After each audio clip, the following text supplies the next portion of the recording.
Bonjour à tous et bienvenue pour cette seconde séance du SOCOSMA, le séminaire d'observation de la crise Covid-19 dans les sociétés du monde arabe, qui est un séminaire commun au Centre de recherche en sciences humaines du réseau français CNRS, Ministère des Affaires étrangères, les UMIFRE, travaillant sur le monde arabe. Ce séminaire a été monté à l'initiative du CEFAS, spécialisé sur la péninsule arabique, et il regroupe le Centre Jacques Berck de Rabat, l'IRMC de Tunis, le CEDEJ du Caire, le CEDEJ Khartoum, l'IFPO à Beyrouth et le CEFAS. Cette seconde séance se tient sous l'égide du Centre Jacques Berck de Rabat. Et en ce qui concerne les intervenants, il sera mené depuis Tiznit, au sud d'Agadir, à Boston, à Rabat, à Mascate et à Paris. Je voudrais préciser certaines modalités de fonctionnement. Cette séance est enregistrée et la vidéo sera placée sur une chaîne YouTube créée à cet effet par le CEFAS. Afin que l'enregistrement soit le plus propre possible, il est impératif que vos micros demeurent fermés pendant tout le temps des interventions, puisque le logiciel Zoom met en premier plan toute personne qui parle. Je vous demande donc d'absolument laisser vos micros fermés jusqu'à ce que les intervenants aient achevé leurs exposés. Par la suite, nous pourrons passer aux questions. Pour ceci, il n'est pas possible que tout le monde pose une question ou fasse une remarque. Je vous demanderai donc de signaler vos demandes d'intervention par écrit en utilisant la fonction converser du programme ainsi que la fonction lever la main. La parole vous sera donnée dans l'ordre d'inscription et selon votre domaine de travail. Pour cette séance consacrée au Maroc, priorité aux chercheurs de la zone Maghreb, puis les autres aires géographiques et domaines de recherche. Lorsque vous poserez une question, c'est votre caméra qui sera enregistrée. Poser une question avec caméra allumée équivaut donc à accepter que votre image soit diffusée. Si vous ne le voulez pas, vous devrez alors éteindre votre caméra, mais c'est néanmoins fort désagréable pour un intervenant de parler à un fond noir ou à une photographie. Je donne maintenant la parole à Laurent Bonnefoy du CEFAS et moi-même, j'éteins mon micro. Excuse-moi, Frédéric, excuse-moi d'avoir pris la parole. D'abord, bonjour à toutes et à tous. Juste pour vous informer que malheureusement, je serai amenée à partir à 13h30, donc je ne pourrai pas rester jusqu'à la fin du séminaire. Par contre, je voulais dès à présent confirmer que l'IRMC sera puissance invitante pour la séance du 8 septembre, mais nous vous transmettrons la thématique pas avant la fin du mois de juin. Voilà. C'est parfait, merci beaucoup à toi. Et donc, je passe la parole à Laurent Bonnefoy. Euh, Bonjour à toutes et à tous. Moi, il m'a été donné la fonction d'offrir un petit cadrage analytique en fait et peut-être comparatif à ce séminaire qui doit traiter de la mesure de la pandémie. Comment est-ce que différents récits concernant la pandémie se déploient à partir des chiffres? Il me semble que c'est là un enjeu qui est très important, pour les États eux-mêmes, qui est très important aussi pour la société civile et qui signale un grand nombre de questionnements, notamment parce que les États ont, dans le cadre de la pandémie, développé, je dirais, une nouvelle compétence où on réinvestit un nouveau champ qui est celui finalement de la santé. Et ce champ-là avait été très largement délaissé depuis quelques années. Et en se mobilisant pour justement fournir des chiffres, en se mobilisant pour aussi contrer un certain nombre de contre-discours sur ces chiffres-là, eh bien, il y a des enjeux de légitimation qui sont extrêmement importants et qui, à mon avis, sont transversaux. Et c'est pour ça qu'il est intéressant de les explorer ensemble à travers ce séminaire interunifre parce que justement, on a une capacité ensemble à développer des comparaisons. Et cet élément-là, je pense, est quelque chose qui peut-être va nous mobiliser dans le courant de la séance avec donc David Boeri et puis Youssef Oulot qui vont parler, nous transmettre leurs recherches. Mais je vais passer la parole maintenant à Adrien Delmas, qui va pouvoir présenter plus en avant la biographie de nos intervenants et leur approche. Merci.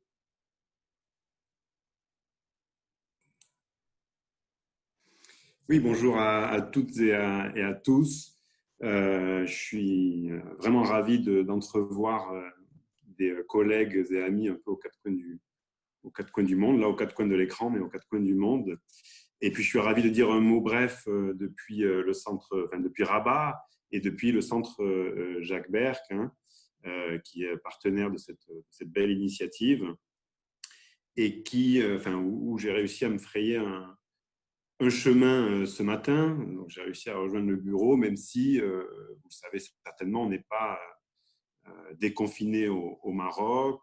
La date qui est avancée est celle du 10 juin jusqu'à nouvel ordre. Alors, vous savez que le Maroc a été souvent cité en exemple, en particulier par une partie de la classe politique française, certainement pour ces mesures précoces de fermeture des frontières et de confinement des populations. Or, à présent, c'est vrai que si le mouvement de fermeture a été très rapide, la question de la réouverture, on le voit bien, pose des questions et des difficultés propres qui confirment, j'ai envie de dire, que la gestion d'une épidémie ne peut pas se confondre complètement avec la gestion parfaitement avec la gestion d'une société. Et je pense que les interventions de David et de Youssef aujourd'hui sur le Maroc permettront de creuser un peu ces questions un petit peu plus. Alors, ils vont se concentrer sur la question des chiffres, hein, effectivement, qui ont pris une place centrale, à la fois la question de la production de ces chiffres, mais derrière, bien sûr, la question de leur accessibilité, la question de leur traitement, la question de leurs usages, enfin, par les différents acteurs, en particulier par les autorités, pour décider, bien sûr, pour légiférer, pour légitimer des décisions. Alors, Youssef Oulot, je n'ai pas eu l'occasion encore de te croiser, mais vivement que ça soit le cas. Youssef est donc docteur de l'école des hautes études en santé publique. Il est aujourd'hui enseignant-chercheur à la fois à l'université publique du Massachusetts et à l'université d'Harvard. Donc, il est très tôt pour Youssef, ou relativement tôt, puisqu'il nous a rejoints depuis le nord des États-Unis. David Guery, quant à lui, est docteur donc, en géographie, chercheur associé au Centre Jacques Berck. Et si je faisais la liste des nombreux projets que l'on fait ensemble, je pense qu'on prendrait tout le temps de cette réunion. Il est également membre du laboratoire médiation de Paris-Sorbonne. Tous les deux sont des piliers de TAFRA, qui est une association tout à fait remarquable ici à Rabat, qui est l'un des points d'observation rares de la société marocaine et qui est un partenaire privilégié du centre Jacques Berck également. Alors, un tout petit mot, s'il me reste une minute, sur ce séminaire, qui est une initiative vraiment formidable, et je remercie encore et encore Frédéric et Laurent et le CEFAS pour cette initiative et d'avoir associé les différents UMIFRE. Il est vrai qu'après avoir écouté Mehdi Ayashi le mois dernier, on voit bien que il n'est pas difficile de faire des ponts entre les différents contextes qui nous occupent, hein, du Maghreb jusqu'à l'Iran. Des questions comme celle du retour de l'État et de la souveraineté, la question de la place de la science en société, qui sera en particulier l'objet de ce séminaire, la question de la suspension des droits et de la suspension du droit de manière très pragmatique aussi, la question des transformations des figures de l'étranger. On voit bien qu'il y a énormément de similitudes entre nos différents contextes. Et je pense qu'au-delà justement de la simple accumulation, de la collection de grands tableaux, de grands récits nationaux, et au-delà même de la comparaison, même si c'est le cœur de de notre exercice ici. Il y a aussi peut-être un questionnement à avoir sur les différents mécanismes, justement, qui expliquent ces similitudes. Est-ce que c'est des savoirs partagés qui expliquent qu'on se retrouve face à des phénomènes tout à fait similaires? Est-ce que c'est je ne sais pas, par mimétisme que également on trouve ça? Est-ce que c'est par influence de certains pays plus influents que d'autres? Toujours est-il que je pense qu'en tant que chercheur en sciences sociales, cette question de comment les modèles circulent, hein, la question des circuits même de ces modèles qui sont empruntés et qui expliquent in fine ces similitudes entre les différents contextes est une question centrale, alors même justement qu'on assiste à un repli national aux quatre coins du monde. Donc voilà, c'était la petite question que je voulais lancer avant encore une fois, remercier les organisateurs, les intervenants et les nombreux participants aujourd'hui. Mais un grand merci et je suis impatient d'écouter Youssef et David. Alors, je crois qu'on va commencer par une intervention de David qui va parler, qui va proposer une introduction au sujet, puis ce sera Youssef et ensuite David. Donc, la parole est à David.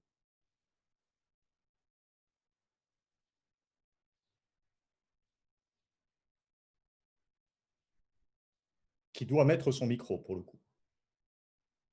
J'ai le droit. Bonjour à tous. Vous m'entendez correctement cette fois-ci? Tout à fait. Alors, justement, nous proposons avec Youssef d'avoir une réflexion sur ces questions chiffrées.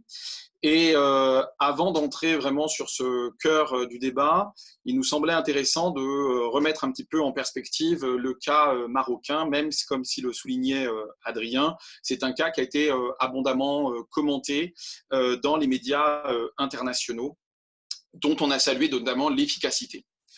Alors, pour revenir, la pandémie du Covid-19 a été l'objet d'une double expérience. Une expérience individuelle de confinement, de démobilité, de gestes barrières, et une expérience collective de l'observation des données chiffrées, communiquées régulièrement par les autorités. On assiste alors à une particularité. La pandémie mondiale est à la fois vécue physiquement par l'immunité, par le contrôle des corps confinés, mais en même temps, elle reste souvent invisible du fait même de ce confinement qui sépare les individus sains des malades. Elle est donc perçue via le biais des chiffres et de la construction statistique, créant une situation de surplomb, mais aussi de distance entre fascination, effroi et déni. Aux chiffres même de la pandémie, le nombre de cas identifiés, de personnes sous traitement, de personnes guéries, de décès, s'ajoutent ceux de la réponse sanitaire, nombre de masques, de respirateurs, de lits disponibles, venant alors nourrir de nombreux commentaires. En effet, ces chiffres justifient les politiques publiques et conditionnent la possible liberté des individus. Dès lors, la pandémie se transforme en politique du chiffre, à grand renfort de communiqués, de courbes. Or, ces chiffres assénés sont des réalités observées, doivent être décomposées et analysées. En effet, dans un premier temps, il existe une forte part d'incertitude la nature même d'une maladie émergente, comme la Covid-19, dans la construction des statistiques. La collecte des données est particulièrement complexe car elle interroge la capacité des administrations sanitaires à disposer des moyens humains et techniques nécessaires pour identifier les individus infectés. De plus, les incertitudes multiples concernent aussi les dynamiques de contamination qui accroissent d'autant les difficultés de construire des éléments chiffrés parfois fiables ou voire cohérents. D'autre part, il faut souligner la contradiction entre une volonté de concentration de la décision au niveau d'un gouvernement central et le choix d'un confinement qui amène à toute la suspension des mobilités non vitales. En effet, la fin des mobilités amène à une fragmentation de la pandémie en autant d'épidémies localisées, connaissant des logiques de plus en plus autonomes du fait même des caractéristiques socio-économiques des différentes unités territoriales. Dès lors, l'application d'un même protocole défini à l'échelle nationale interroge, tant les situations localisées divergent au sein même d'un État comme le Maroc. Alors ici, avec UF, nous souhaitons nous appuyer sur le cas du Maroc, que nous étudions tout particulièrement, et de le mettre en perspective, non pas au regard de sa seule spécificité marocaine, mais de poser un certain nombre de questions sur le travail de recherche dans ce contexte de forte incertitude. Alors, dans un premier temps, je vais me permettre de rappeler quelques éléments clés de la pandémie et de la réponse des autorités marocaines, avant que Youssef vienne tout particulièrement insister sur la question des données chiffrées lorsque nous les réfléchissons dans une logique de déconfinement, puis je reviendrai après sur une analyse de ces chiffres. Alors, je me propose de partager l'écran et de vous montrer un certain nombre d'éléments.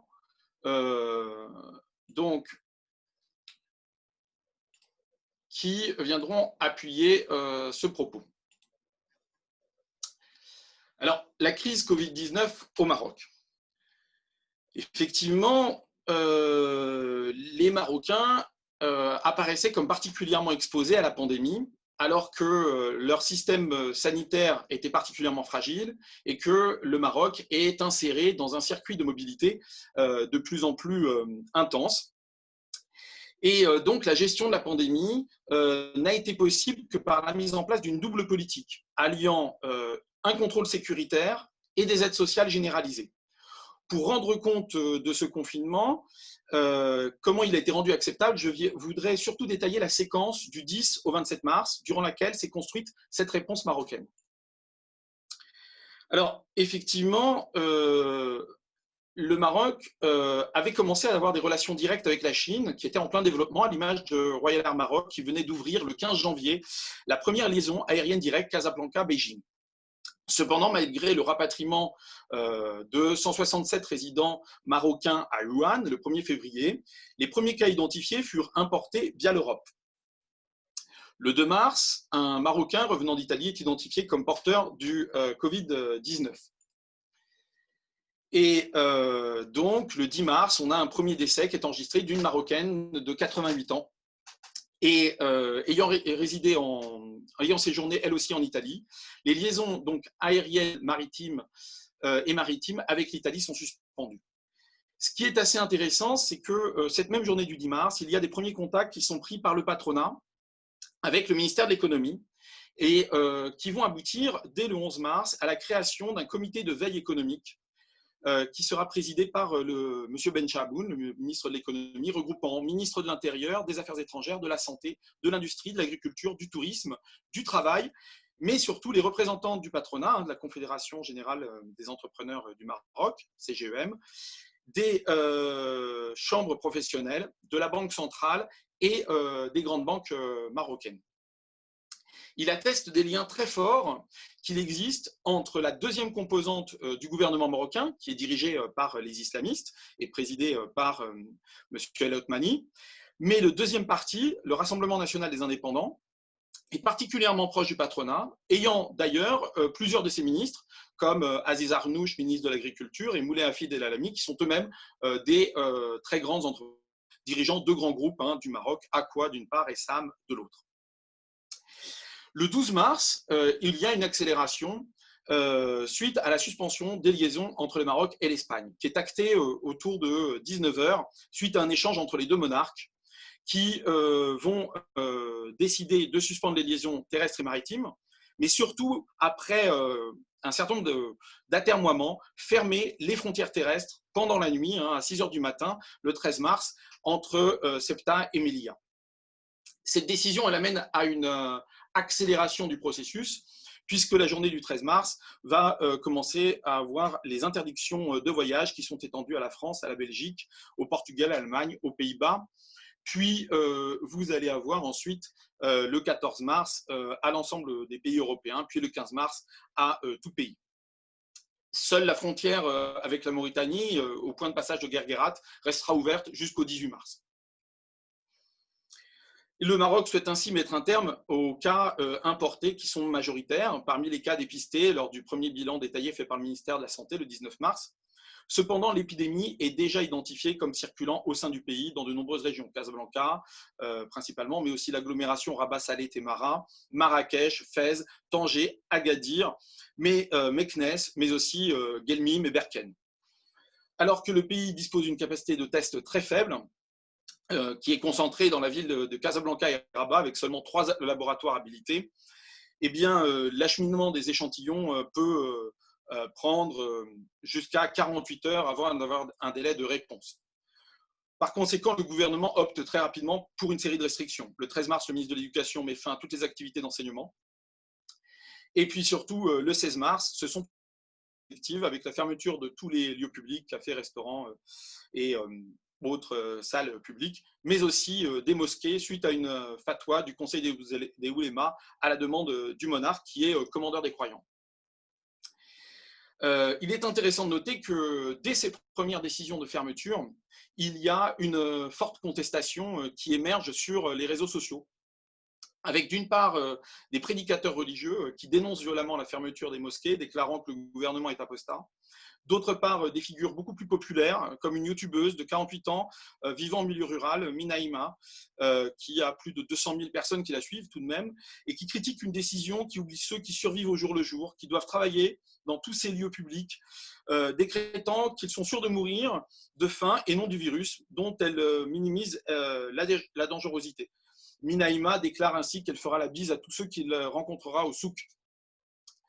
Dans la foulée, le gouvernement promulgue un décret-loi anti-fake news le 19 mars, amenant à plus d'une centaine d'interpellations.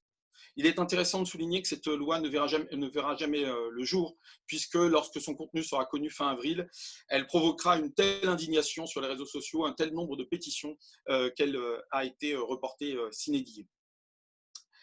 Ce premier mouvement de contestation sur les réseaux sociaux est suivi par ailleurs d'une contestation des politiques qui vont suivre, notamment celle du couvre-feu. Le ministère de l'Intérieur déclare un couvre-feu à partir du 20 mars et des patrouilles systématiques de prévention sont organisées par les autorités dans tous les quartiers. Seulement le 21 mars, dans la nuit, au lendemain de la déclaration du couvre-feu, sous la pluie, des manifestations à Tanger, à Tétouan, à Fès, à Salé viennent défier les autorités. Si certaines répondent à un appel religieux à contester l'interdiction des prières collectives, d'autres mobilisent aussi les ménages urbains très vulnérables qui dénoncent leur incapacité à respecter un confinement strict. Le ministère de l'Intérieur déploie alors un dispositif sécuritaire de bouclage des villes qui sont divisés en quartiers pour limiter les déplacements. Et surtout, le 23 mars, il entame une politique d'interpellation systématique des contrevenants qui ira crescendo, atteignant 2000 interpellations par jour à la mi-avril et jusqu'à 4000 à la fin du mois d'avril. Cependant, ce message d'urgence sociale est pris très au sérieux. Alors, dès le 15 mars, le roi crée un fonds d'urgence auquel contribuent le budget de l'État, les collectivités territoriales, les investisseurs institutionnels, mais aussi les banques, les grandes entreprises, et tout particulièrement la holding royale, mais aussi la holding du ministre de l'Agriculture, Aqua, et le ministre de l'Industrie à titre personnel, et tout un ensemble de grandes entreprises. Ce fonds va jouer un rôle extrêmement important pour la réponse qui va suivre. Et il ne va faire qu'être développé. Aux 10 milliards de dirhams, soit 900 millions d'euros annoncés, il va atteindre bientôt les 3 milliards d'euros. Le 16 mars, pour annoncer un dispositif de chômage partiel pour les salariés déclarés à la Caisse nationale de sécurité sociale et dont l'activité est arrêtée, notamment dans l'hôtellerie, la restauration, l'industrie, le BTP, mais aussi les centres d'appel. Ce dispositif va concerner 800 000 salariés sur les 3,5 millions de salariés enregistrés donc dans le secteur formel à la CNSS, soit 23%. Mais surtout, par ailleurs, il va accorder aux entreprises un certain nombre de reports d'échéances fiscales, mais aussi des crédits à taux bonifiés. Le 23 mars, le CVE annonce un plan de soutien aux ménages vivant de l'informel, particulièrement difficile à mettre en œuvre du fait de défaut de registre. Et 4 jours plus tard, le 27 mars, il définit un protocole d'inscription par SMS pour les aides médicales, le RAMED, soit 2,3 millions de ménages. Puis, il met en place un dispositif d'inscription via une plateforme Internet pour 2 millions de ménages. Dès le lundi 6 avril, les premiers ménages sont invités à retirer une aide sociale d'urgence de 800 à 1200 dirhams. Et qui se fait dans plus de 16 000 points, guichets automatiques, agences de transfert d'argent, bureaux de poste, au rythme de 200 000 personnes par jour. Dans le cadre de la sécurisation sanitaire, la distribution de cette aide financière, le port du masque de protection est obligatoire. Il est produit par les professionnels du textile qui ont été mobilisés par le gouvernement. Et ils sont distribués par les opérateurs laitiers, Danone, Copag et l'entreprise Dislog dans toutes les petites épiceries de quartier. Ainsi, en moins de 3 semaines, le Maroc a pu déployer donc une aide monétaire massive tout en respectant les contraintes sanitaires. Parallèlement, un système d'aide aux populations vivant en situation de grande marginalité, et tout particulièrement les sans domicile fixe, est déployé avec des hébergements d'urgence et des distributions de repas. Les personnes exposées au Covid-19 sont alors mises en quarantaine, d'abord à leur domicile, si le logement est adapté, villa, maison individuelle, et peut être surveillé directement par les autorités. Mais très rapidement, dans les services hospitaliers régionaux qui ont été réaménagés à cet effet, puis surtout dans des hôtels qui ont été mis à disposition par le secteur privé. Cette politique s'est avérée particulièrement efficace, amenant à une réduction des contaminations dans les clusters familiaux qui sont passés d'une dizaine de personnes au début, notamment le premier à Midel, à quelques personnes, et qui va expliquer en fait le succès du Maroc dans la maîtrise de la contamination. Je vais m'arrêter ici et donner la suite à Youssef.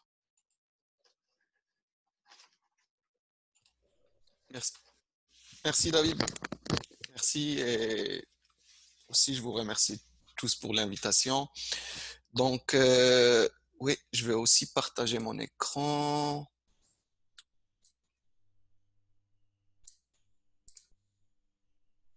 Ça va, vous arrivez à voir? Oui, super. Donc merci beaucoup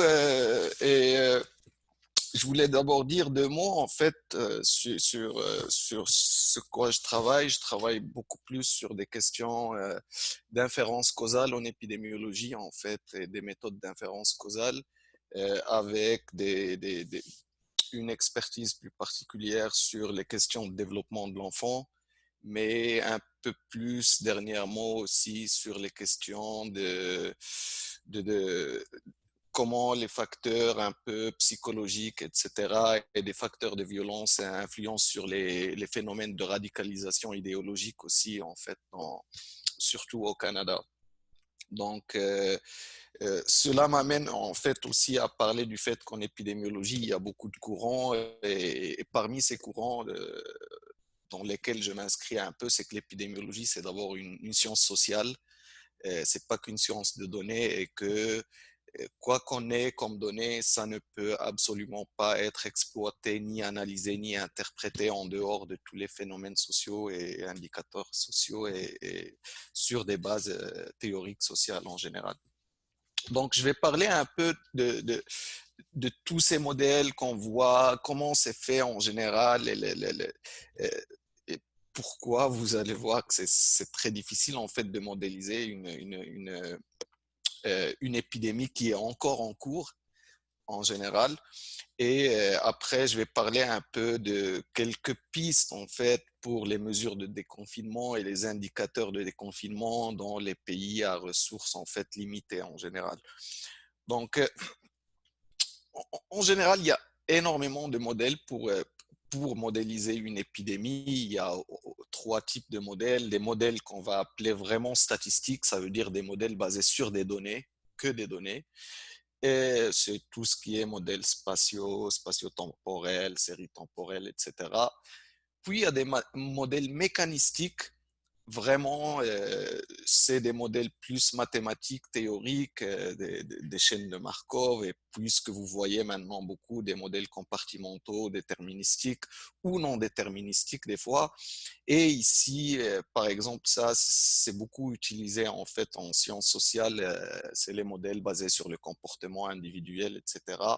Le plus connu étant le modèle dans les années 70 de ségrégation qui montre un peu que des petits choix individuels peuvent en fait avoir une conséquence de ségrégation totale à l'échelle de la population en général. Donc, et puis il y a tout ce qui est machine learning et des choses comme ça pour les modèles de surveillance après. Maintenant, on ne peut pas déployer tous ces modèles en général parce que ça va dépendre de la quantité de données qu'on a et ce qu'on sait. Au départ, en général, on n'a rien. tout ce qu'on sait, c'est ce qui nous vient de Chine, c'est des propriétés inhérentes du virus, c'est des choses comme ça, et on n'a pas de données sur les populations d'intérêt. Et là, on va vraiment utiliser que des modèles mécanistiques. Et plus on va avoir des données, plus on va passer vers des modèles qu'on va appeler semi-mécanistiques, qui vont mélanger tous les paramètres mécanistiques et puis les données qu'on arrive à avoir. Et vers la fin, en général, c'est là qu'on va commencer à utiliser que des modèles statistiques. Vers la fin de l'épidémie, vous allez voir, il va y avoir des estimations différentes de nombre de morts, des estimations différentes de létalité, par exemple, parce que c'est comme ça qu'on arrive à peu près à estimer convenablement vers la fin de l'épidémie. Donc, là, je présente l'un des modèles mécanistiques. Ça, c'est le premier modèle qui a été proposé en fait par l'OMS. Au départ, on n'avait que des données arrivant de Chine et en général, on distribue la population en compartiments susceptibles, exposés, infectieux et puis recovered, genre guéris ou bien décédés au fait. Et ces modèles, c'est en général des systèmes d'équations différentielles basés sur plein de paramètres allant de le nombre de personnes que vous croisez, le R0, combien de vols il y a, etc., la connectivité, des choses comme ça. Donc, on commence vraiment par des choses vraiment très, très théoriques pour avoir un peu comment l'évolution de la maladie va se faire de manière naturelle, sans intervention. Et on peut aller en fait un peu plus et avoir des modèles un peu plus compliqués, par exemple, où on a beaucoup plus de compartiments. Quand une personne est exposée, après, elle va devenir infectée. Est-ce qu'elle est infectée vraiment symptomatique ou juste très peu de symptômes? Hospitalisation, est-ce qu'on va avoir de lits dans intensive care unit ou des décès? Donc, on peut avoir des compartiments beaucoup plus complexes, mais ça reste quand même des modèles mécanistiques théoriques en général. Et à partir de là, on peut faire des projections.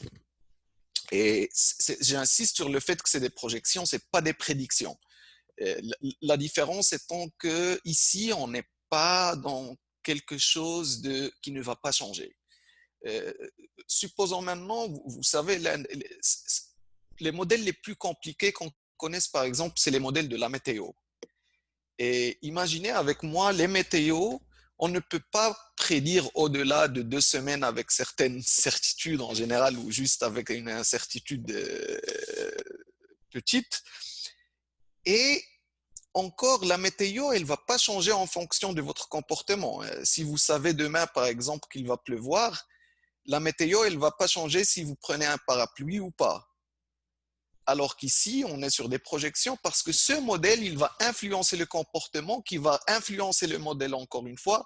Donc, on est dans des boucles et c'est assez compliqué en fait. Du coup, j'aime toujours à dire qu'on fait ces modèles pour se tromper en général. Ces modèles sont faits vraiment pour se tromper. Ils ne sont pas faits pour avoir raison. Donc là, au final, on peut avoir calculé, un peu projeté, si on laisse le virus se transmettre de manière naturelle, un peu combien de personnes on va avoir infectées avant que le virus, en fait, ralentisse et des choses comme ça. Et là, on n'a pas encore toutes les données nécessaires, même sur le virus en lui-même. Et on peut estimer, par exemple, quand est-ce qu'on aura le pic d'hospitalisation, de décès, etc. et combien de lits on aura besoin, des choses comme ça qui pourraient vraiment aider à se préparer. Et ça nous permet également de simuler des interventions. Genre de simuler, par exemple, si on réduit ce fameux R0 de 75% de semaines, puis pendant 2 mois de confinement et après on va lâcher un peu, ça va être réduit de 50% pendant 3 mois et après les gens vont revenir à la situation normale pendant 4 mois, etc. Est-ce que on va pouvoir en fait décaler ces hospitalisations et mortalités sur une échelle de temps? Est-ce qu'on pourra les réduire? Donc, et en général, c'est ce qui arrive si on est sur Et là, c'est toujours vraiment qu'avec des choses mécanistiques et des raisonnements contrefactuels. Maintenant, dès qu'on commence à avoir des données, ce qu'on va faire, on va passer à des modèles semi-mécanistiques où on va commencer par exemple avec les paramètres vraiment du virus, etc., avec les interventions qui ont été instaurées. On va essayer d'estimer un nouveau R, nombre de reproductions, mais là, qui est time varying parce qu'il va varier dans le temps en fonction des interventions et du comportement. On va essayer de modéliser les infections, modéliser la mortalité à partir de là, et puis on va calibrer avec les données qu'on a et voir si notre modèle il est bien. S'il n'est pas bien, on va repartir et on va rechanger certains paramètres ici jusqu'à ce qu'on retombe sur quelque chose qui prédit bien ce qui se passe dans la réalité maintenant. Et j'insiste là, on ne peut le faire qu'avec les chiffres de mortalité parce que personne ne connaît le nombre d'infectés exactement. Et c'est à partir de là qu'on va revenir encore et estimer les personnes infectées réelles, pas celles rapportées.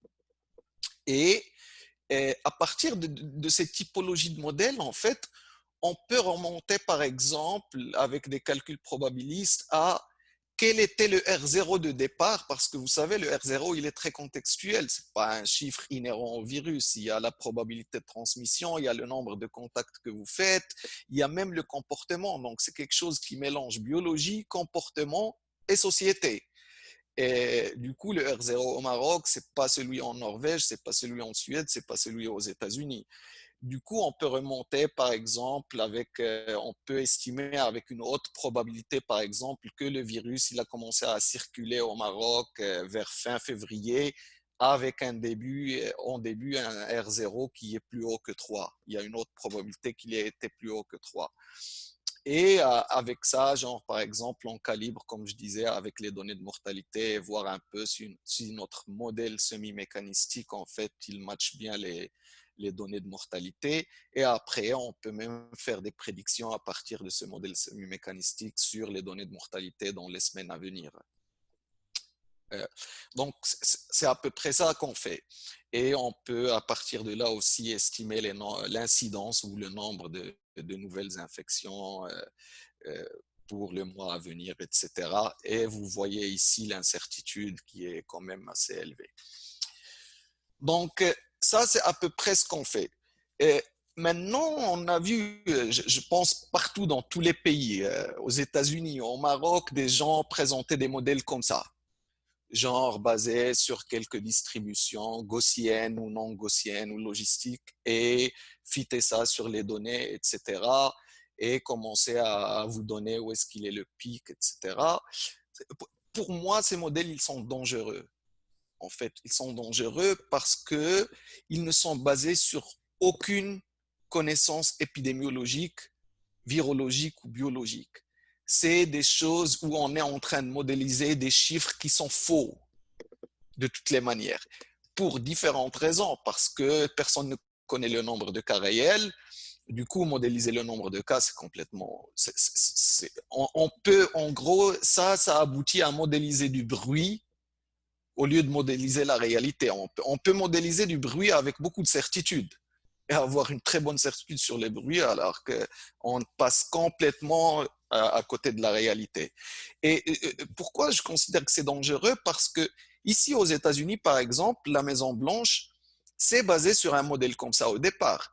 Et c'est un modèle qui a été fait par un institut avec des centaines de chercheurs, mais qui n'avait pas vraiment une expertise en épidémiologie de maladies infectieuses. Alors que c'est un gros centre qui fait tout ce qu'on appelle les Global Burden of Disease pour l'OMS. Et regardez comment leurs prédictions, elles ont changé avec le temps. Ici, c'est leur prédiction en avril. Elles sous-estimaient les mortalités d'une manière phénoménale. Ils estimaient qu'en août, on aurait eu 70 000 décès. Alors que déjà fin avril, on était déjà en fait au-delà de ça. Et là, ils ont commencé à utiliser, à incorporer un modèle épidémiologique, donc semi-mécanistique, et ils ont revu leur prédiction ils les ont doublés en une semaine, en gros. Et là, en fait, au début, quand ils ont commencé à présenter ce modèle-là à la Maison-Blanche, et tout le monde, les gens qui connaissent un peu le domaine, disaient c'est pas normal, c'est du curve fitting, on modélise des données, c'est dangereux, etc. Il y a des gros problèmes d'erreurs systématiques et aléatoires sur le choix du modèle, sur les paramètres, sur l'estimation, même sur les rapports de mortalité. Rien, vous modélisez des données, si vous ne savez pas leur contexte, un État va rapporter les mortalités du vendredi le lundi, un autre État va les rapporter le samedi. Il y a tellement de choses comme ça qu'il faut prendre en compte. Et ça, on le connaît en fait parce que c'est l'une des choses qui sont enseignées en épidémiologie infectieuse dès le départ. C'est quelque chose qui s'appelle le Farr's Law Fallacy. Et Farr's Law Fallacy, en fait, ça, c'est un modèle qui a été proposé en 1840 par un épidémiologiste qui s'appelle Farr et qui a été utilisé par deux épidémiologistes dans les années 90 pour faire des projections pour le sida. Et donc, en utilisant ce modèle un peu que, bon, à l'époque, il marchait un peu et tout, ils avaient estimé qu'on aurait en tout 200 000 cas de sida et qu'on aurait le pic en 88 et que ça va disparaître vers 95. Vous connaissez la suite, ça c'est pas reproduit. Et des modèles-là, en fait, on peut dire, oh, c'est juste des modèles et tout, mais ça, il y a des gouvernements et des agences qui basent leur financement de la recherche sur ça, la prise en charge des patients, etc. Donc, moi, pour nous, ce modèle, il a peut-être contribué au décès de millions de personnes et de la non-prise en charge de millions de personnes. Donc, ça, c'est à peu près connu. Maintenant, je voulais juste, en un mot, ces modélisations, elles sont très compliquées et elles sont vraiment faites pour se tromper en fin de compte, vraiment pour influencer le comportement et après, on pourrait voir un peu comment le comportement il est influencé, faire des hypothèses comment il est influencé pour voir ce qui va se passer après.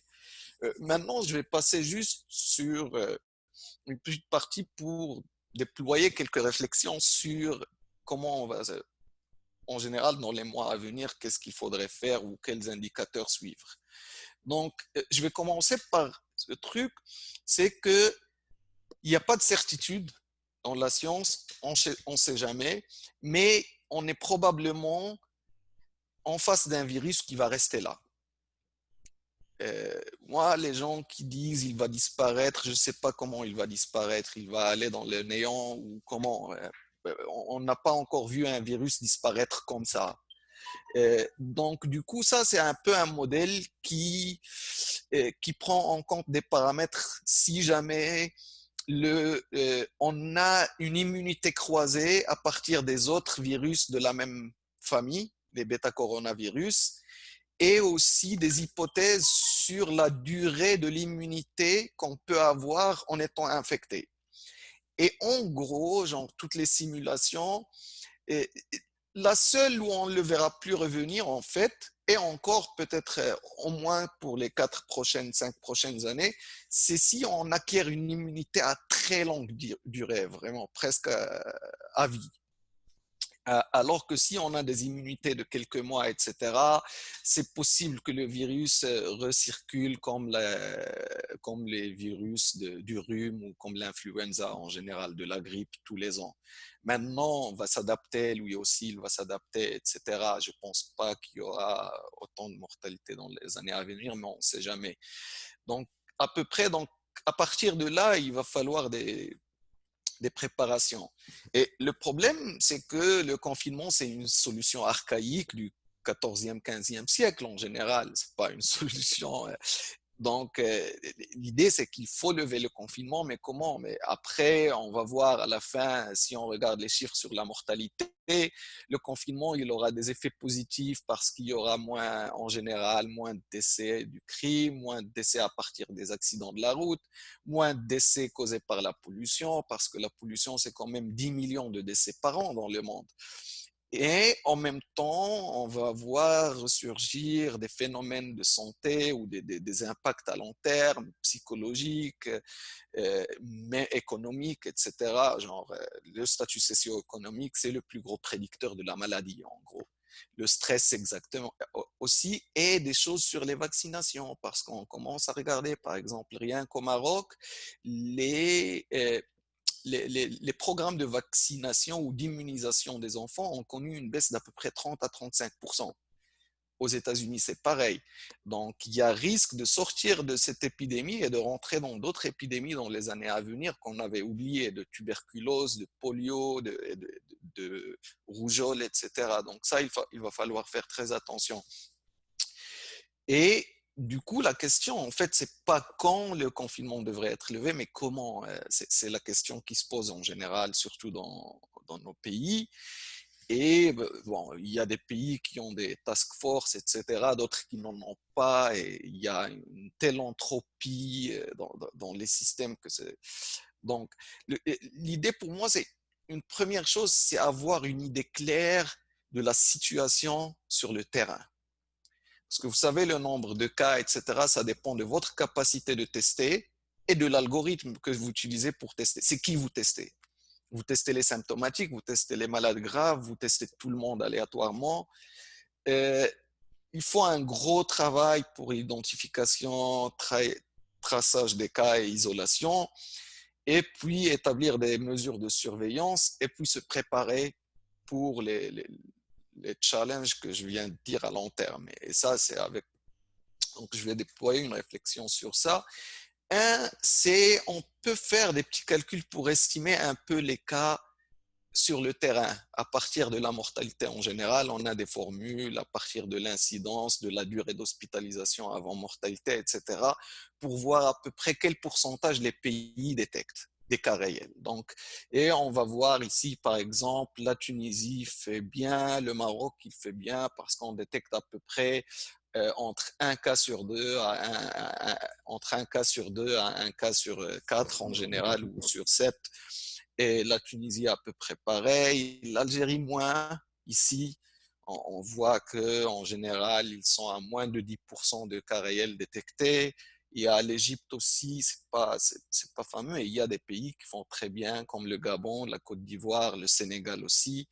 Donc ça, c'est vraiment qu'à partir des chiffres de mortalité, c'est des estimations.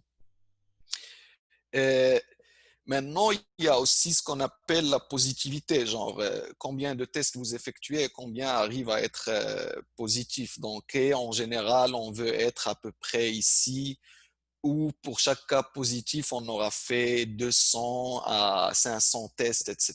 Donc, pour se retrouver avec des taux de positivité faibles en général. Et là, on voit, il y a certains pays africains qui font très bien en général, mais avec très peu de tests encore, c'est juste parce qu'il y a très peu de cas, et des pays qui font pas bien du tout en général. Et le troisième, c'est le fameux R. Là, on va l'appeler RT ou R effective ou whatever. Et le problème de ce R, c'est que les gens, ils vont parler de R, il est de 0,7, de 0,8, de 1. Le problème, c'est qu'il n'y a pas une valeur unique du R. Pour deux raisons. Un, on peut le calculer de différentes manières. Et chaque méthode, elle va nous donner un résultat différent. Donc, il va falloir le faire avec différentes manières et voir si elles convergent. Et deux, il y a une incertitude énorme sur ces R parce que, un, les données, elles ne sont pas bonnes. Deux, il y a de l'hétérogénéité. Et trois, il y a des process stochastiques. En général, il y a des foyers de transmission qui vont s'éteindre d'eux-mêmes comme ça, parce que c'est stochastique, et il y a d'autres qui vont bourgeonner. Et aujourd'hui, ce qu'on sait, et ça c'est assez surprenant pour cette maladie, en fait, pour ce virus, c'est qu'il est très hétérogène. Il y a à peu près que 10 à 15% des cas qui vont générer plus de 80% des transmissions secondaires. Donc ça veut dire, si on est 5 personnes, avec un R0 de 3, on devrait transmettre à 15 personnes. En fait, une seule personne va être responsable de 12 transmissions et les 4 autres, ils vont se partager les 3 restants. Donc, et là, ça rend nos choses un peu plus faciles parce qu'on peut faire du ciblage en fait d'intervention. Et oui. Donc, il faut voir un peu, il ne faut pas se focaliser sur un seul indice. Et de toute façon, et ça c'est connu en sciences sociales beaucoup aussi, c'est dès qu'un indicateur est une cible et notre objectif, ce n'est plus un bon indicateur parce qu'on peut, donc, en général. Donc, après, il y a tout ce qui est, on parle de tester en masse en général. Tester en masse, qu'est-ce que ça veut dire?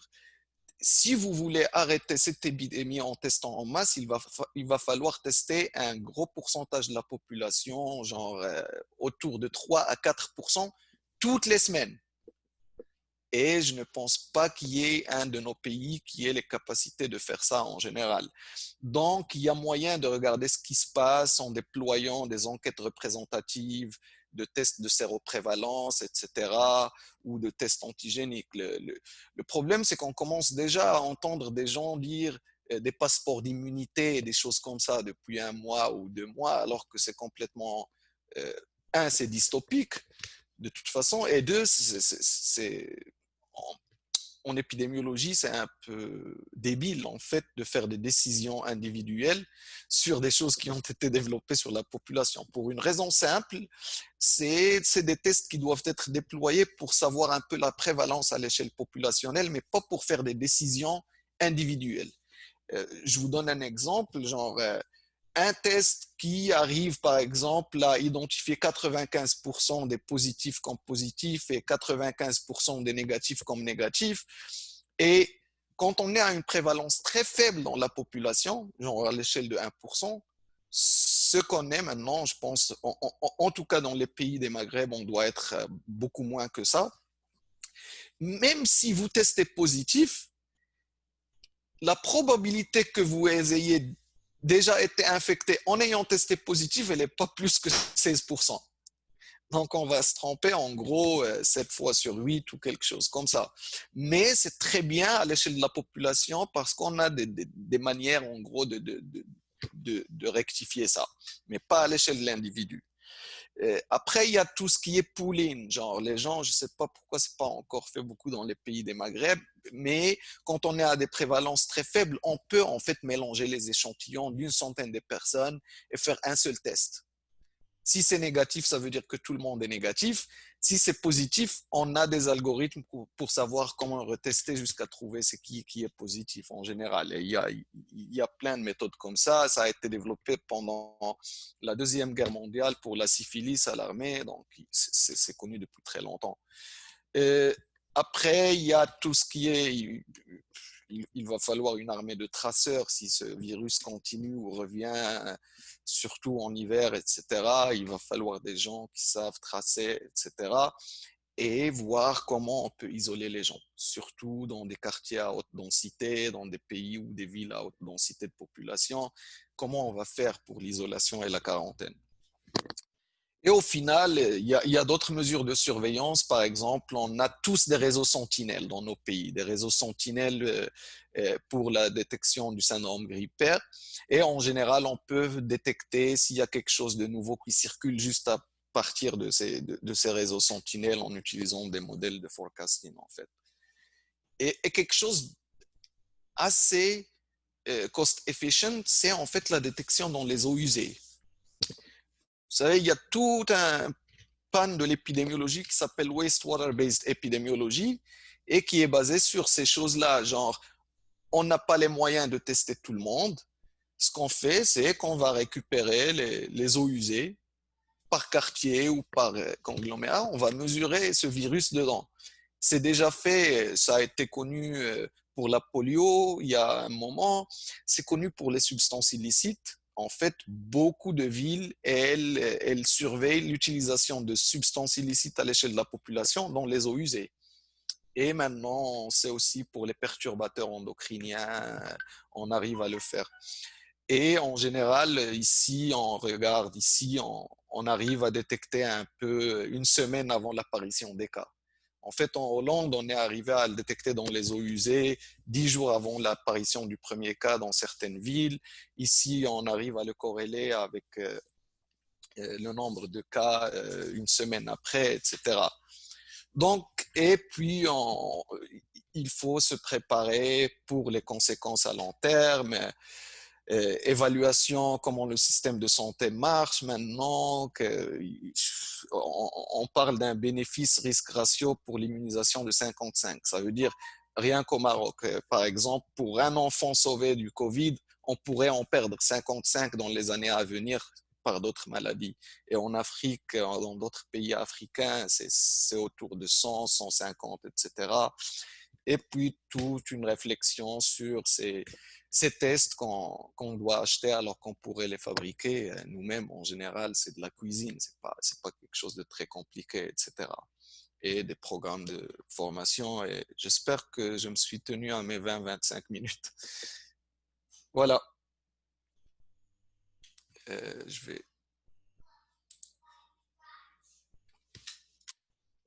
David, c'est à toi. Oui. Oui. Merci, Youssef. Effectivement, ce lien très fort qui est fait par tous les outils qui sont très méconnus de l'épidémiologie, on voit qu'ils n'apparaissent pas beaucoup dans le débat public. Et surtout, pour faire le lien, il y a vraiment un problème de point de vue. Et je voulais justement prolonger un petit peu avec ce qu'on a essayé de débattre avec Youssef, mais aussi avec d'autres membres de TAFRA sur cette question de la santé publique au Maroc et de la gestion de l'épidémie. Alors, je vous partage cette image d'une épidémie à des épidémies, réflexion sur les données chiffrées, un petit peu. C'est une question de point de vue.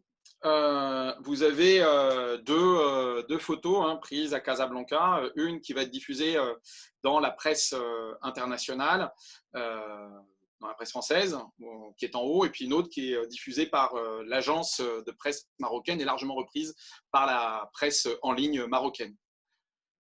Dans la première, on voit les militaires qui viennent faire respecter le confinement. Dans la seconde, on voit le nouveau tram de Casablanca. Et ça nous interroge parce que, effectivement, comment perçoit-on cette épidémie et comment elle est un puissant révélateur des fonctionnements profonds des sociétés dans les choix qui ont été opérés par rapport à la question justement des possibilités de vivre avec cette épidémie. En fait, on voit bien qu'au Maroc, il y a eu un très fort consensus autour des questions de sécurité, de mobilisation économique, de charité, qui ont permis une politique publique nationale de confinement. Cependant, aujourd'hui, les autorités, elles peinent à passer à une autre étape, alors que le bilan de l'épidémie apparaît stabilisé autour de 205 morts et qu'on a un peu moins d'un mort par jour actuellement. Le confinement strict est toujours imposé. Aujourd'hui, le 2 juin, c'est la 11e semaine, 74 jours, malgré son coût économique et social de plus en plus lourd. Et en fait, Youssef a évoqué déjà sur l'impact sur la question, ne serait-ce que de la santé des enfants. C'est-à-dire qu'on en train de sacrifier aujourd'hui 55 enfants marocains pour sauver un enfant du Covid-19. Mais il faut savoir que déjà les enquêtes faites par le Haut Commissariat au Plan, au bout de 4 semaines, notaient qu'il y avait un retard extrêmement important des Marocains dans le suivi des pathologies quotidiennes, mais aussi que par exemple 50% des élèves ne suivaient plus régulièrement les cours à distance. Une seconde vague d'enquête est en cours actuellement et on aura des données sur plus de 8 semaines d'enquête. Alors, d'où vient cette difficulté à déconfiner? Elle interroge, parce qu'effectivement, les modèles qui ont été proposés statistiquement ne sont pas enclins à pousser au déconfinement. Bien au contraire, ils créent une situation de la peur et pandémie émergente, méconnue. On voit que ça favorise les approches centralisées et puis surtout les logiques de mimétisme des politiques publiques, avec une circulation des modèles qui ont été la fermeture des frontières, le confinement, l'attente du ralentissement de l'épidémie et une obsession pour des données chiffrées qui sont toujours partielles, ne serait-ce que par les délais de remontée depuis le terrain.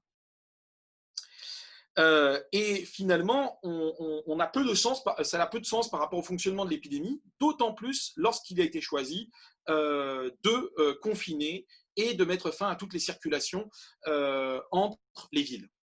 Parce que là, comme le soulignait bien Youssef, eh bien, en fait, les décisions politiques impactent immédiatement la propagation de l'épidémie, mais aussi, tout comme les structures sociales et les comportements des individus qui ont aussi été fortement transformés. Alors, effectivement, on peut s'interroger, par exemple, sur la dynamique de l'épidémie et les perspectives classiques. Comment une épidémie se diffuse, toujours d'une élite qui est plus mobile et qui effectivement est en circulation, et comment cette épidémie va finalement se diffuser au sein des grandes métropoles et puis toucher des communautés plus populaires. Alors les données localisées sont peu nombreuses, et en fait les seules données que nous ayons à l'échelle intra-urbaine, c'est au sein de la ville de Casablanca et donc des 8 arrondissements de Casablanca. Et on voit très clairement que la première publication faite le 19 avril, eh bien, la contamination par le SARS-CoV-2 avait surtout concerné le quartier d'Anfa, qui est le quartier le plus riche de Casablanca. Mais si on observe au 28 mai, on voit que les cas cumulés eh bien, avaient concerné principalement Sidi Bernoussi, donc un quartier beaucoup plus populaire et surtout beaucoup plus industriel. Donc il y a bien eu une diffusion au sein des catégories sociales de l'épidémie. Et on voit bien qu'aujourd'hui, l'incidence, les nouveaux cas qui apparaissent sont avant tout dans les quartiers populaires, quand on observe ne serait-ce que les cas actifs. Alors bien sûr, hein, ces données ne sont pas publiées tous les jours, et donc on a des difficultés à pouvoir en faire une analyse beaucoup plus fine.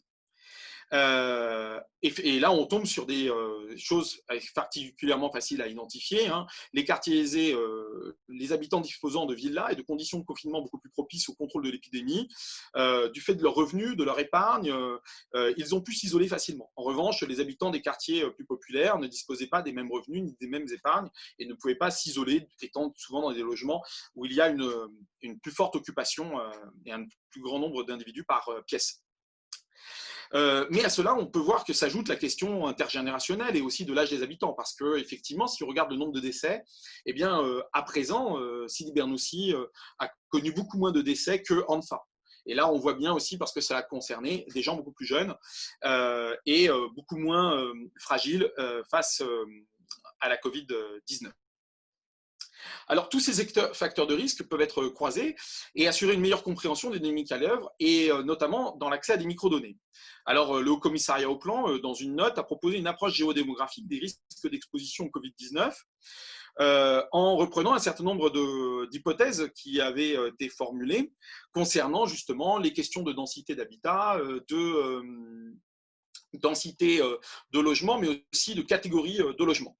Bien sûr, cela a été, cette analyse s'avère intéressante, mais totalement insuffisante, parce que l'aide sociale massive a réduit le risque d'exposition de milliers de ménages qui ont pu respecter le confinement. Et en fait, dans la même enquête, dans une autre enquête ménage faite par le HCP, on voit que dans plus de 90% des ménages marocains, un seul individu désormais se charge de l'approvisionnement du domicile. Donc, on a l'idée que le confinement et la fin des circulations a amené à d'autres logiques. Alors, je vous ai mis 3 moments. Avec les données provinciales, on voit que, par exemple, dans les premiers cas identifiés, le 19 mars, l'épidémie circule avant tout dans les grandes agglomérations. Alors là, on n'a que très peu de cas identifiés, hein, du fait des problèmes, ne serait-ce que de tests qui étaient encore très peu nombreux et très lents pour obtenir des informations. Mais on voit que c'est principalement Casablanca, Rabat avec Salé et Témara, puis ensuite Tanger, Fès et Agadir. Effectivement, selon là que se retrouve l'élite marocaine en circulation, mais c'est aussi là que se font identifier les premiers touristes, donc français particulièrement, qui vont être diagnostiqués au SARS-CoV.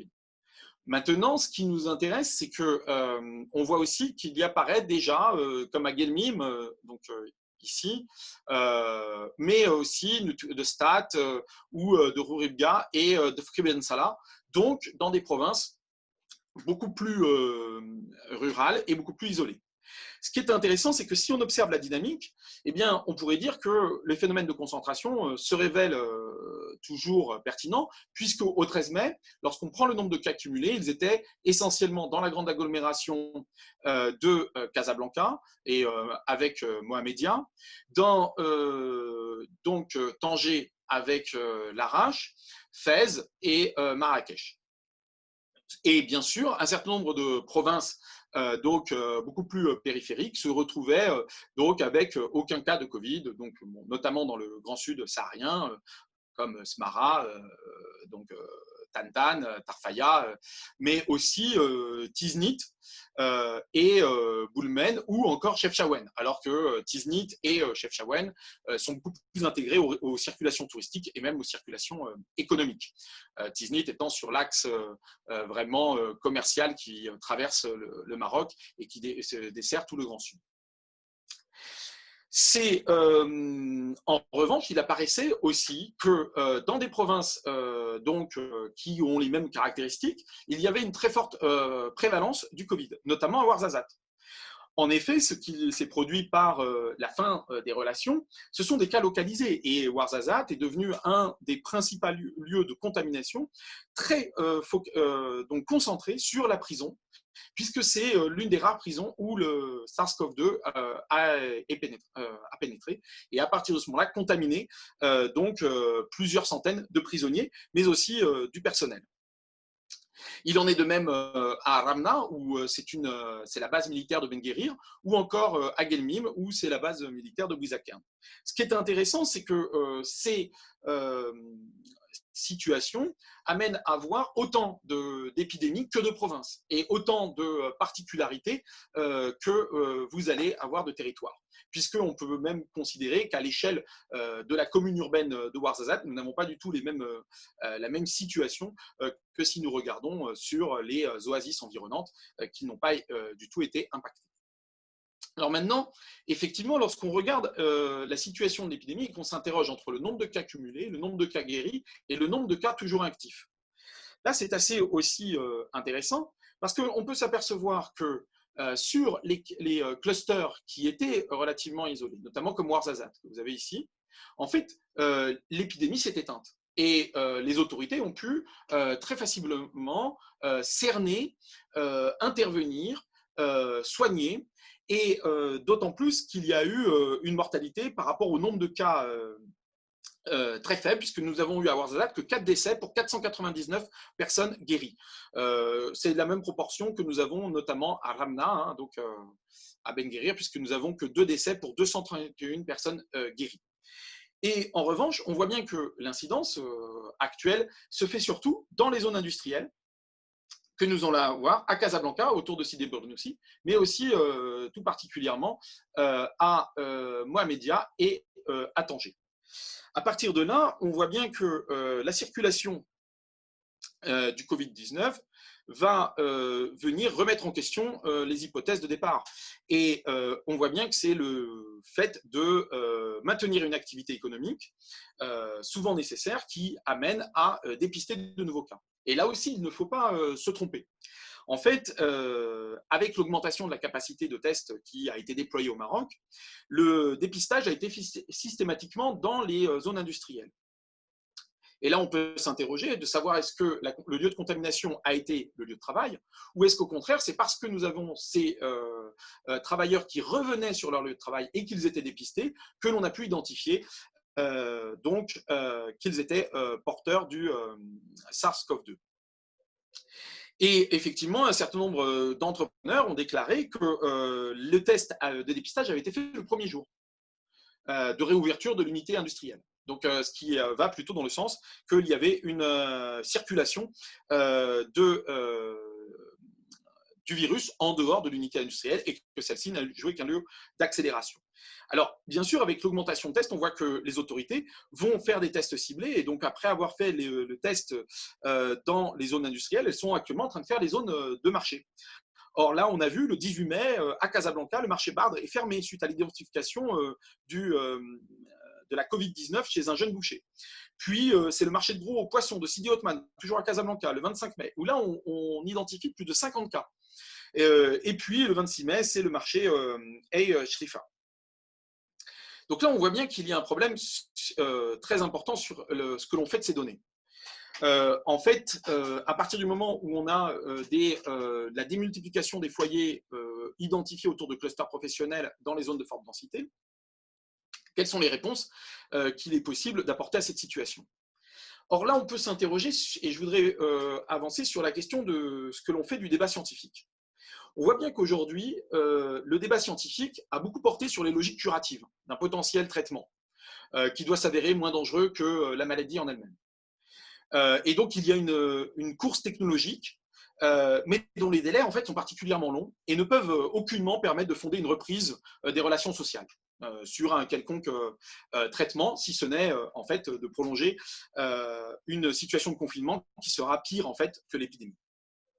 Ensuite, on voit que l'intelligence collective est beaucoup mobilisée par la multiplication des applications mobiles, notamment sur les questions de potentiel traçage et information. Là encore, on doit s'interroger, puisque dans les pays à revenus limités, quelle est la portée aujourd'hui d'une telle application, outre les problèmes éthiques, mais surtout elle est supposée que la majorité des individus disposent d'un smartphone, ce qui n'est pas le cas, où donc on adresserait cela uniquement à une élite urbaine mobile, alors que l'épidémie est désormais surtout diffusée dans des milieux beaucoup plus populaires et moins équipés. Et enfin, là, on a bien vu le recours à des algorithmes pour traiter la somme des parcours et des individus pour offrir une orientation à des politiques publiques pose question, puisque ces algorithmes sont programmés, ils sont basés sur des présupposés et il faut sans cesse les interroger. Alors, on voit d'un autre côté qu'on nous propose une hypothèse descriptive, mais comme le fait par exemple le commissariat au plan. Mais là aussi, ça pose un certain nombre de problèmes, puisqu'on voit bien qu'il y a une multitude de facteurs qu'il faut analyser, et on ne peut pas se contenter uniquement de simples corrélations. Cela nécessite en fait une réflexion beaucoup plus globale. Et là se pose la question de, pas seulement des données de santé, mais aussi des données socio-économiques et des données même démographiques. En effet, il y a un problème d'échelle. Pour arriver à cerner en fait toutes ces particularités locales, il apparaît nécessaire de voir quelles sont les données collectées. Or, des données existent. Hein. Il y a effectivement un travail très important de collecte de données dans le cas des recensements. Et ces données sont en plus possiblement analysables à des échelles très fines qui correspondent au quartier ou au village.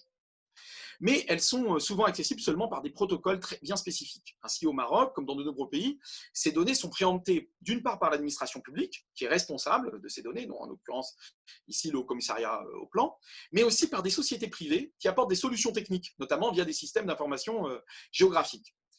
Or là, on voit bien qu'il y a une tension parce que les administrations défendent un rapport de souveraineté par rapport à ces données, dont elles sont les garantes, selon un ensemble de protocoles éthiques. Mais aussi, de l'autre côté, les sociétés privées, elles défendent un rapport de rente, leur assurant un accès privilégié à des marchés publics de conseil.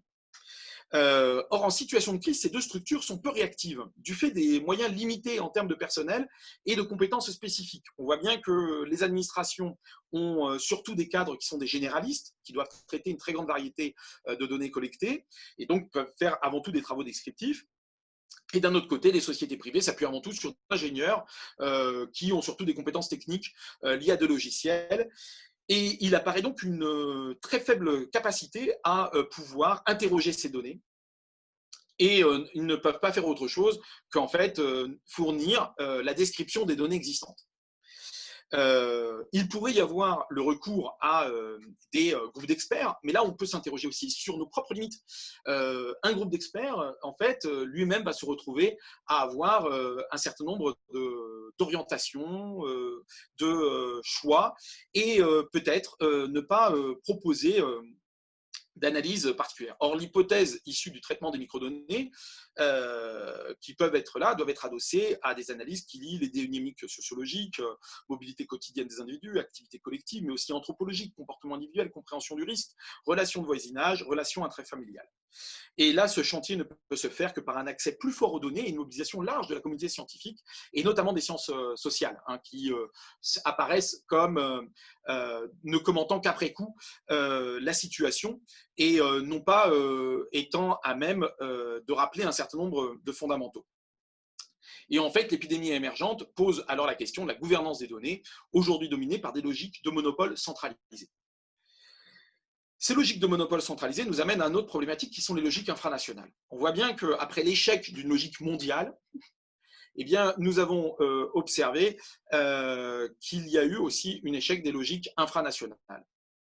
Bien qu'on voit que l'épidémie aujourd'hui se définit avant tout dans des situations à des échelles locales, que ce soit communal, le quartier ou le village, et que les logiques infranationales ont parfois été les plus performantes pour les pays qui ont saisi cela de façon précoce, comme en Chine ou en Corée du Sud, il apparaît une réflexion très pauvre sur cette question, du fait d'un certain nombre de gouvernements qui se définissent toujours à l'échelle nationale. C'est intéressant, alors, il y avait des hypothèses et j'aurais voulu faire juste un petit pas de deux, concernant par exemple l'Indonésie. L'Indonésie, elle dispose d'une législation sur la santé qui a été revue en 2018 et en fait le 1er mars 2020, le gouvernement a délégué aux collectivités territoriales la responsabilité d'étayer les plans de distanciation sociale à grande échelle. Bien sûr, après validation par le ministère de la Santé. Et là, on voit une situation inversée où, en fait, au sein de cet immense archipel, il y a eu, en fait, 25 collectivités qui ont proposé un plan de distanciation sociale, 20 ont été acceptés, 5 ont été rejetés du fait du très faible nombre de personnes infectées et que les autorités concernant ne considéraient pas qu'il soit intéressant de mettre en place un plan de distanciation sociale pour l'ensemble des raisons qui ont été soulevées par Youssef au préalable. Et donc, au sein de l'archipel, on a vu un gradient de mesures allant de simples recommandations de gestes barrières dans les îles les moins infectées, notamment la plus connue, c'est Bali, mais aussi en allant à des politiques plus fermes de confinement comme à Java et autour de Jakarta.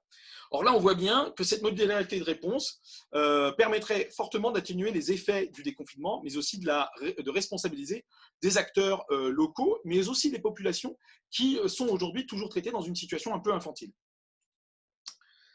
Alors, en conclusion, le choix de confinement a amené un confinement de la recherche et tout particulièrement de la recherche en sciences sociales. Les chercheurs que nous sommes ont dû développer des stratégies d'analyse particulières pour pouvoir analyser un phénomène nouveau. Et souvent, on a été obligé d'utiliser un ensemble de biais et dont on avait en plus une situation de monopole qui était l'approche quantitative.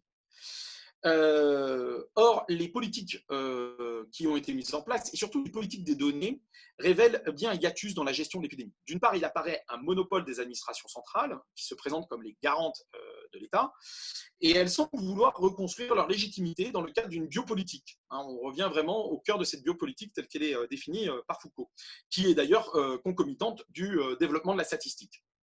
Il suffit de revenir sur les travaux de Quetelet. Elles sont à la fois celles qui collectent, ces administrations, celles qui traitent, celles qui apparient les données pour donner un sentiment de supervision de la crise sanitaire. Et en conséquence, elles imposent aussi des règles collectives. Cependant, cet appariement peut générer une situation contradictoire entre des politiques très restrictives, le confinement, et des réalités locales, l'absence de cas diagnostiqués, notamment comme dans de nombreuses provinces marocaines. Par conséquent, chaque foyer ne devrait pas être traité à l'échelle nationale, mais bien plutôt traité à l'échelle locale, en amenant à une mobilisation de moyens et d'individus à l'aune des spécificités territoriales. En plus, la centralisation génère une confusion et une lassitude entre des messages alarmistes à l'échelle nationale et des réalités locales totalement différentes. Ces effets de disjonction cognitive nourrissent un réel trouble et des prises de position qui, au lieu de fonctionner sur le principe de la responsabilité, amènent à des comportements que l'on pourrait, alors là, parfois qualifier volontairement irresponsables, et rendant l'appareil sécuritaire totalement, donc de plus en plus indispensable pour imposer le reste de mesures, d'autant plus drastiquement que la menace est lointaine.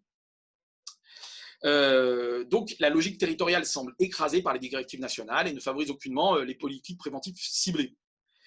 c'est peut-être le propre des épidémies émergentes, du fait de l'effet de surprise, et qui amène à privilégier les réponses nationales et à transformer parfois le virus en ennemi, pour mobiliser d'ailleurs les forces de sécurité en priorité. Mais une meilleure compréhension progressive de la maladie, et ce que nous pourrions qualifier peut-être d'apprivoisement du virus, c'est-à-dire l'idée que nous allons vivre avec, amène à construire d'autres politiques publiques de santé. Parce que même si on a, comme le précisait Youssef, un fort risque d'un retour du SARS-CoV-2, de nouvelles épidémies émergentes apparaîtront. Les sociétés auront expérimenté et appris la logique du confinement généralisé. Cependant, seront-elles prêtes à en supporter à nouveau le coût social, psychologique, qui est colossal? Rien n'est certain. Dès lors, il semble sans doute nécessaire de préparer un autre type de réponse, mais pour cela, il apparaît extrêmement important de mieux comprendre les logiques sociales afin de pouvoir y construire des stratégies territorialisées, pas seulement pour confiner les individus, mais aussi pour les déconfiner, et reprendre le plus rapidement et sereinement possible des activités indispensables au bien-être des hommes, des femmes et surtout des enfants.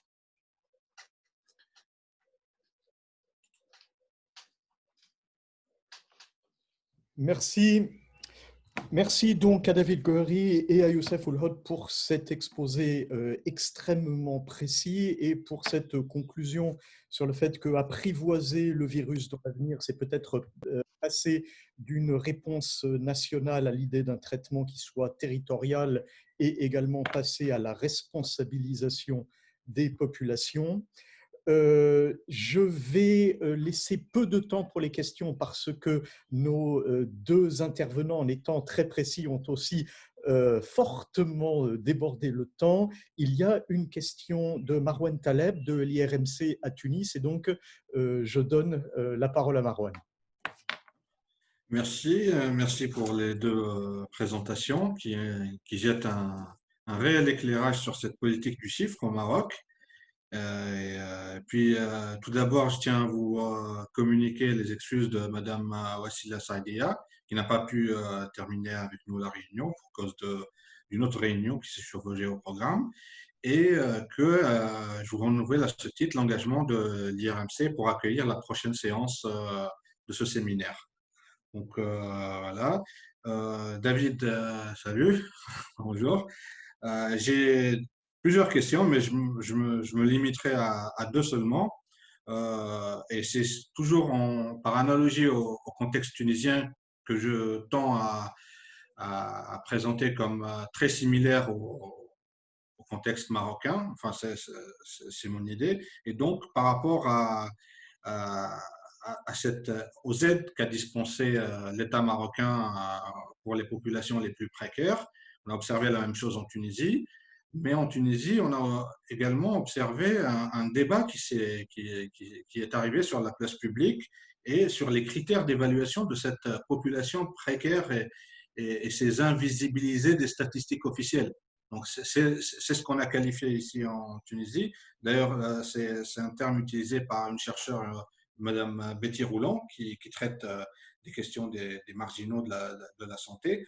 Et on en a discuté pas mal sur cette catégorie sociale. Et le débat politique s'est amené à comment redéfinir avec précision cette catégorie-là pour que les aides d'urgence arrivent réellement à ceux qui en ont le plus besoin.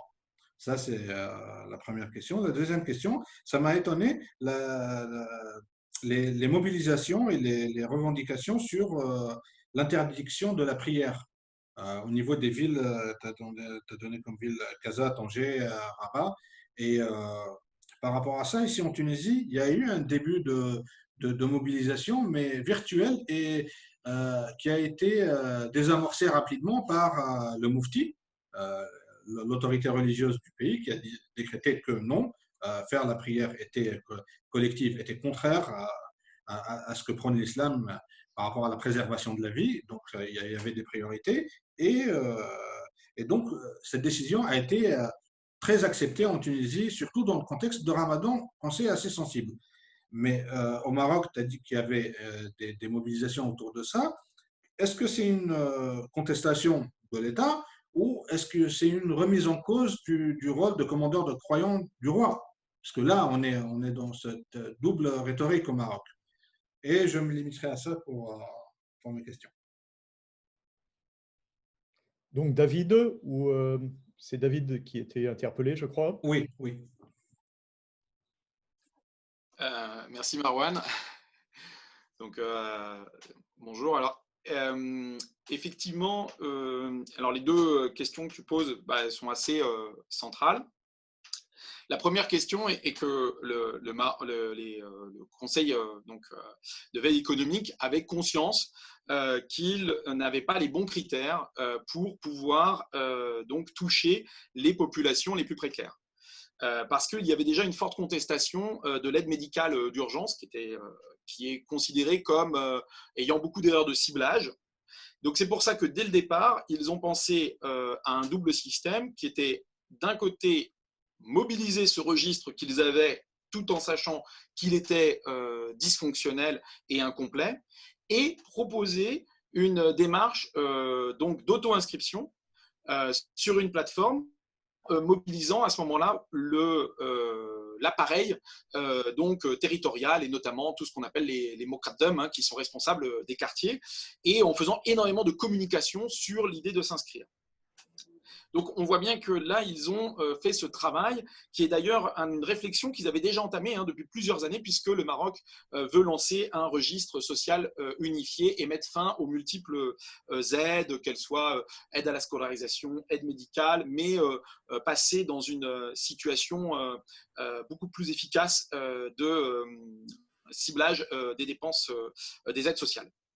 Ensuite, la question des catégories invisibles, et donc tout ce qui était les sans domicile fixe, les migrants subsahariens ou autres, là, on a été sur des logiques localisées. C'est-à-dire qu'en fait, on voit très clairement que ce sont les réseaux de solidarité localisés qui se sont mobilisés dès le départ. C'est-à-dire que si on prend sur le cas de Tiznit, on voit qu'il y a en fait des figures qui sont connues pour avoir des politiques de charité qui vont s'organiser immédiatement pour apporter nourriture, mais aussi pour trouver des locaux et donc pouvoir installer dans des réseaux, dans des situations notamment pour les sans domicile fixe, de respect aussi de distanciation sociale, donc de mobiliser des locaux. Et cela a été fait dans la plupart des villes. Après, bien sûr, lorsqu'on arrive sur des très grandes agglomérations comme Casablanca, eh bien, on voit qu'il y a eu un relais qui a été pris cette fois-ci par les grandes fondations, et puis une accélération, notamment avec Ramadan, puisqu'on a toujours la distribution de paniers de Ramadan qui est fait par la fondation Mohamed V. Donc là, on voit un double système, un système qui est le système étatique et le système très fort de la charité et de ces réseaux localisés. Maintenant, sur cela, ce qui va être intéressant à suivre, c'est comment ils vont passer à l'étape d'après. Parce que en fait, ça a été un effet cliquet, c'est un effet déclencheur. Donc maintenant, comment ces politiques vont s'installer dans une forme de durabilité ou pas. Alors, concernant la contestation, c'est assez intéressant parce qu'effectivement, on a vu à travers tout le monde musulman l'idée qu'il y aurait eu une forte acceptation de ces distanciations sociales et qu'il y aurait une très faible contestation. Ce qui n'est pas toujours le cas, puisque par exemple, si on regarde l'Indonésie, il y a eu beaucoup de points sur la question ou pas de ces prières collectives. Et d'ailleurs, les Indonésiens musulmans, certains ont fait les prières collectives de Ramadan ensemble, alors qu'il y avait l'ensemble des autorités religieuses qui leur demandaient de faire le contraire. Maintenant, il apparaît très clairement que le samedi 21 mars, il y a une volonté de contestation de la commanderie des croyants. C'est-à-dire sur les réseaux qui sont les réseaux sociaux qui vont appeler à ces mobilisations et qui vont organiser sous la pluie une prière collective quand même. C'est-à-dire que là, il y avait une volonté vraiment de se filmer et de faire une prière collective, alors qu'il pleuvait et que les conditions climatiques n'étaient pas du tout favorables, en pleine rue, donc en plus dans la boue, donc on voit bien que c'était vraiment un geste symbolique, était clairement associé à des réseaux qui voulaient remettre en question la commanderie des croyants. Puis il y avait eu des discours extrêmes, puisque déclarer que le royaume était apostat. Donc là, il y avait carrément un appel à la violence qui était généré. Donc c'est pour ça qu'il y a eu une réponse politique qui a été très forte. Et ce qui est intéressant, c'est qu'il y a eu en fait après un changement de registre. C'est-à-dire qu'il y a eu l'idée de dire qu'il y avait un registre social, mais la réaction très rapide du Conseil de veille économique a fait que ça a complètement étouffé ces modalités de contestation. Maintenant, aujourd'hui, c'est plutôt la durée du confinement qui interroge, parce que là, on peut se demander, vu qu'il y a toujours des comparaisons internationales et que l'on voit que de très nombreux pays allègent très fortement les mesures de confinement, on sent bien qu'il y a cette fois-ci, il commence à y avoir une forme de lassitude, mais aussi de contestation de ces mesures de confinement qui émergent dans un certain nombre de jeunes Marocains qui ne sont plus du tout dans les mêmes processus d'adhésion que l'on avait au début. Merci beaucoup David pour cette réponse. Encore une fois, merci à David et merci à Youssef. Je vais reprendre Marouane sur un détail. L'IRMC va bien assurer une séance, mais ce sera la première séance de la rentrée, donc en septembre, puisque la prochaine séance est, elle, le mardi 16 juin, dans 2 semaines. Elle sera animée par Jo Barout de Sciences Po Paris, en lien avec l'IFPO, et le thème sera le confinement en situation d'effondrement économique et social, une révolution suspendue au Liban, le 16 juin 2020 donc, et la séance d'après aura lieu depuis le Caire, elle sera animée depuis le CEDEJ, ce sera le 7 juillet et ce sera la dernière séance de la saison. Merci infiniment à tous ceux qui ont été présents. Merci à nos intervenants et donc au mardi 16 juin où nous nous retrouvons pour la prochaine fois.